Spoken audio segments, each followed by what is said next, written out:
안녕하세요. 내 아이 내가 가르치자 정음아빠TV 정음이아빠 인사드리겠습니다. 자, 이번 시간에는 제가 53번의 영상에서 어떤 수 구하기 초등 1학년 2학년용으로 덧셈 뺄셈 어떤 수 구하기 문제에 대해서 자세히 설명을 드렸습니다. 자, 오늘은 이제 53번 영상에 이어서 초등학교 3, 4학년 아이들 어떤 수 구하기 문제 곱셈 나눗셈이 들어가겠죠? 네, 어떤 수 구하기 문제 어떻게 푸는지에 대해서 다시 한번 더 설명하는 시간을 한번 마련해 보았습니다. 자, 제가 이제 어떤 수 구하기 문제 처음 설명했을 때 많이 기대는 안 했는데 그래도 의외로 어떤 수 구하기 문제에 대한 풀이법 그 다음에 설명하는 법을 많은 분들이 좀 찾아보셔서 기대보다는 제가요 아주 유명한 유튜버들 조회수만큼은 아니지만 그래도 제가 제 나름대로 생각했던 것보다 훨씬 더 좀 관심을 많이 기울이시고 하셔서 어떤 수 구하기 문제를 곱셈 나눗셈 영역으로 확대를 해서 한번 설명을 드려볼까 합니다. 자, 제가 그때 53번 영상에서요 어떤 수 구하기 문제, 어떤 수 문제 풀 때 주의해야 될 것들 몇 가지를 설명을 해놨습니다. 자, 바로 뒤에 있는 화면이죠. 네. 그리고 제가 이제 그걸 설명을 할 때 덧셈 뺄셈 당연히 그렇게 하지만 곱셈 나눗셈도 똑같습니다. 그렇게 말씀을 드렸습니다. 자, 오늘 설명 들어보시고 그 말이 진짠지 아닌지 한번 판단해 보시길 바랍니다. 자, 어떤 수 문제 푸는 법에서 곱셈 나눗셈이고요. 자, 첫 번째 덧셈은 자리를 바꿔서 계산해도 된다. 그랬죠? 네, 그걸 유식한 말로 덧셈의 교환 법칙이다. 이렇게 설명을 했습니다. 자, 그 다음 오늘부터 쓰는 게 바로 요거네요. 그죠? 곱셈도 덧셈과 마찬가지로요. 자리를 바꿔서 계산해도 된다.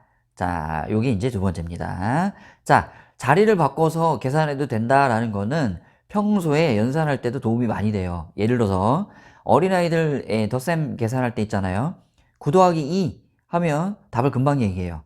근데 2 더하기 9 하면 답을 한참 망설이다 얘기를 합니다.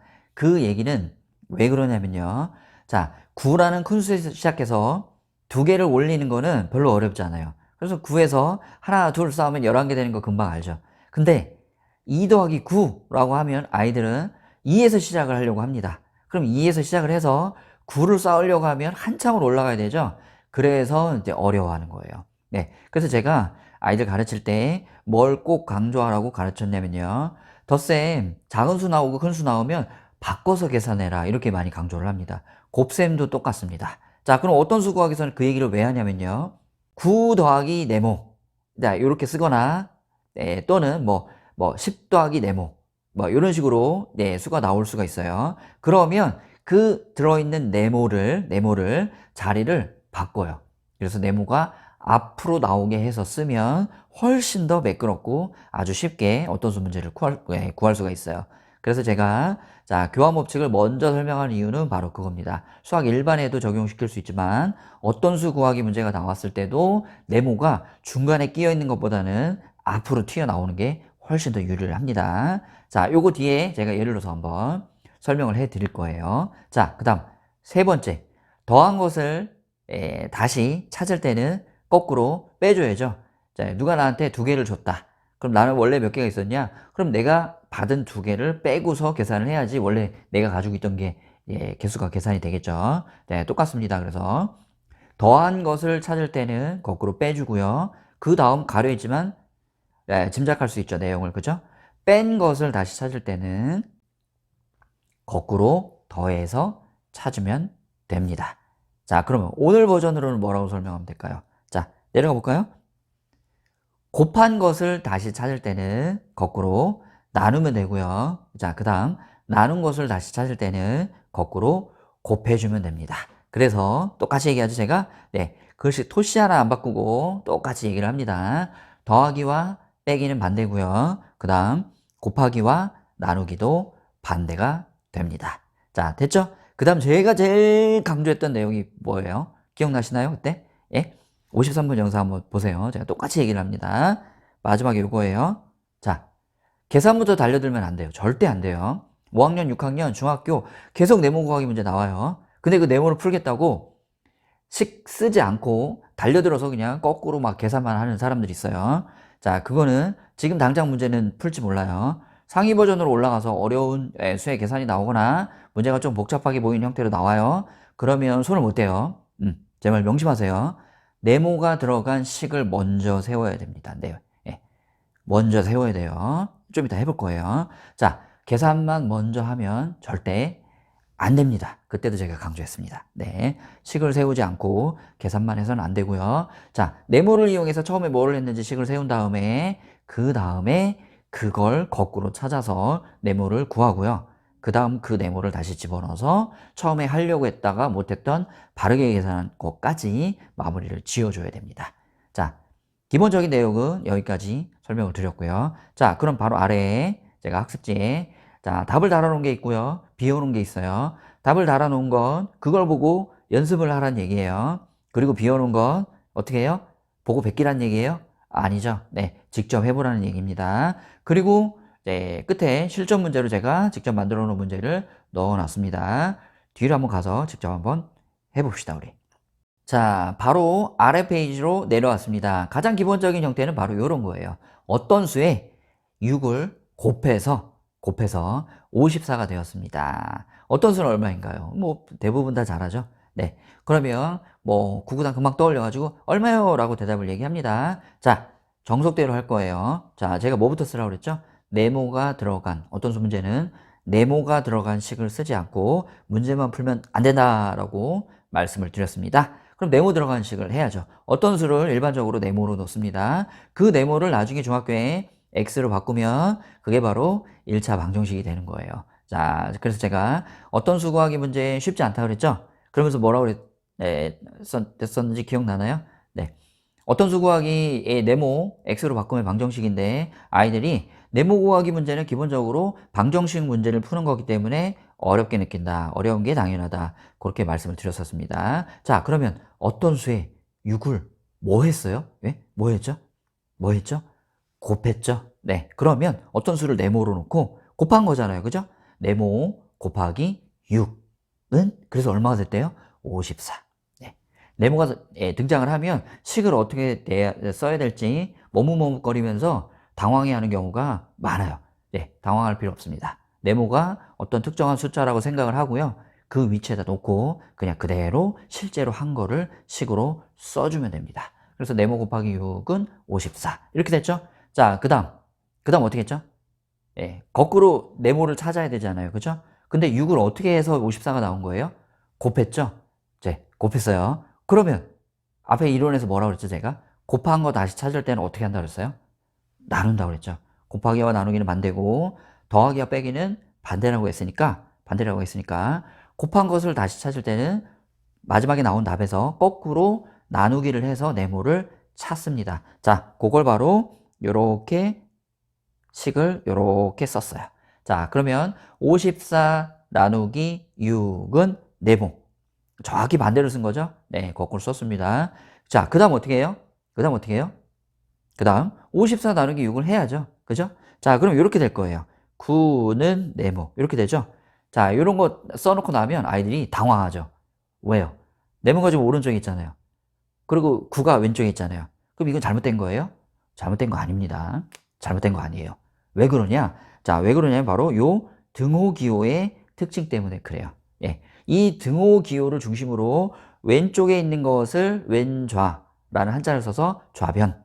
그 다음에 오른쪽에 있는 걸 오른쪽에 있죠? 예, 그래서 우변 이렇게 얘기를 합니다.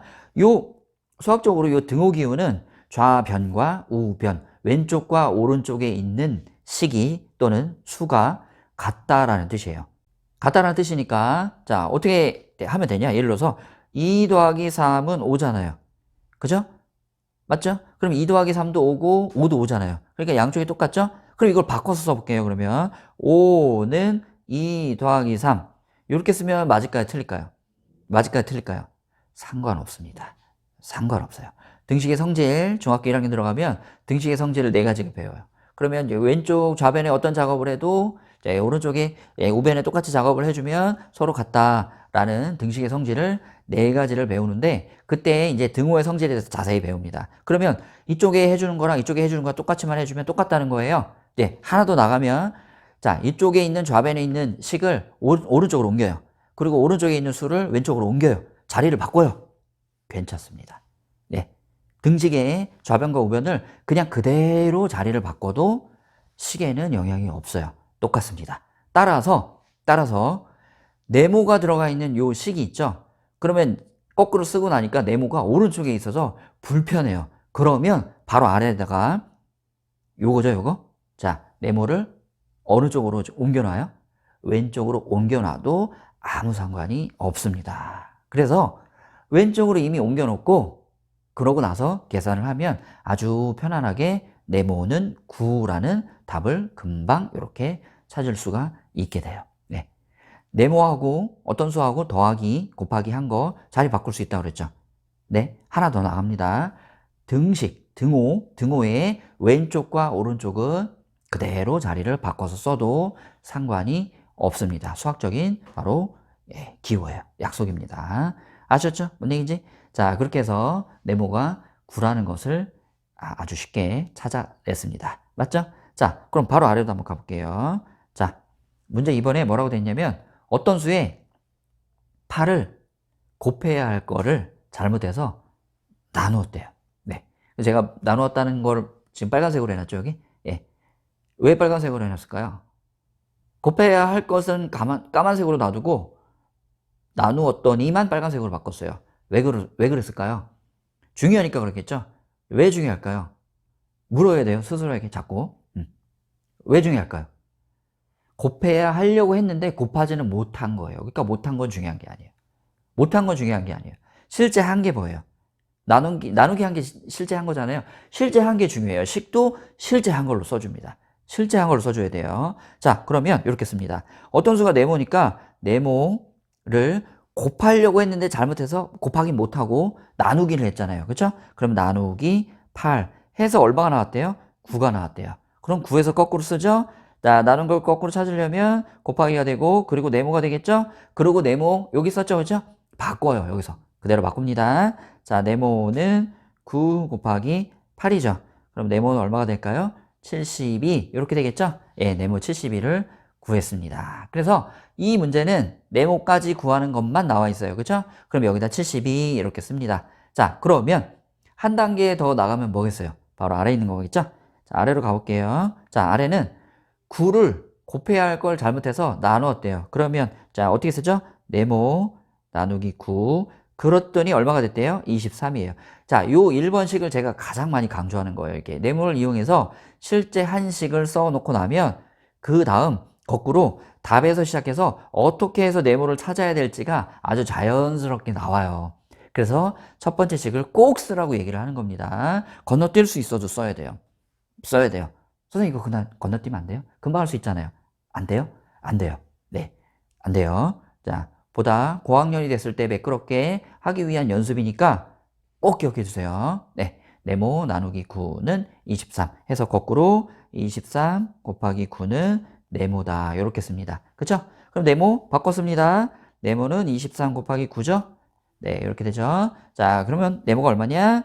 그렇게 해서 207이라는 답을 얻습니다. 자, 근데 여기는 바르게 계산한 것까지 구하라고 했죠. 그럼 예, 207인 걸 알았으니까 207을 넣어서 자, 207을 처음에 9를 나누려고 한 게 아니라 9를 곱하려고 그랬죠. 네, 그래서 207 곱하기 9까지 해주면 이렇게 1863이라는 답을 얻습니다. 이렇게 되죠. 자, 요게 이제 전형적인 3학년 문제 정도 됩니다. 수가 커지면 4학년 문제로 올라가요. 곱셈이 이제 수가 자릿수가 늘어나고 커지면 4학년으로 가고요. 자, 일반적으로 곱셈 나눗셈은 기본적으로 3학년 이상이 되어야지 어떤 수 문제도 구성을 할 수가 있게 됩니다. 자, 그러면 마지막으로 한 문제 더 하고 자, 오늘 수업 종료하도록 하겠습니다. 아래 것들은 직접 아이하고 같이 한번 해보세요. 아이하고 직접 한번씩 쓰는 연습을 한번 해보시길 바랍니다. 자, 그 다음에 이제 문제 4번이 난이도가 제일 높은 거예요. 자, 64에 어떤 수를 나누어야 할 거를, 이거 다르죠? 처음에는 어떤 수가 나왔는데 지금은 64라는 수가 먼저 나왔죠. 아이들이 제일 당황하는 문제가 바로 이런 형태예요. 자, 이런 형태를 매끄럽게 풀기 위해서 제가 아까 교환 법칙을 설명을 했던 거예요. 네모가 중간에 끼어 있으면 어렵고 힘들어요. 그러니까 네모를 내가 편안하게 할 수 있는 곳으로 위치를 바꿔놓고 나면 어떤 수 문제를 좀 더 매끄럽게 할 수가 있습니다. 자, 그러면 64에 어떤 수를 나눠야 할 걸 잘못해서 곱했대요. 곱했대요. 실제 곱합니다. 64 곱하기 네모 해서 512가 나왔대요. 그럼 네모를 먼저 구해야겠죠. 그쵸? 네. 64 곱하기 네모.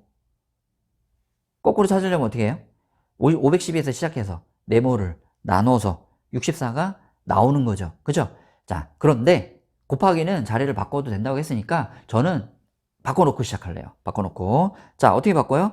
네모 곱하기 64는 512. 이렇게 바꿀게요. 이렇게 바꾼 다음에 저는 이제 거꾸로 512에서 갈 거예요.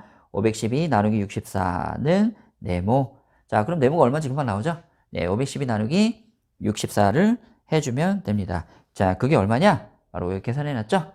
8입니다. 8. 자, 8이에요. 자, 그럼 8에서 어떻게 해요? 8이 나왔어요, 그러면. 어떤 수 구하라고 하면 문제 2개짜리로 나오는 경우가 있죠. 자, 1번. 어떤 수는 얼마인가요? 8이요. 2번. 바르게 계산한 답은 얼마인가요? 자, 그러면 여기까지 해주면 되겠습니다.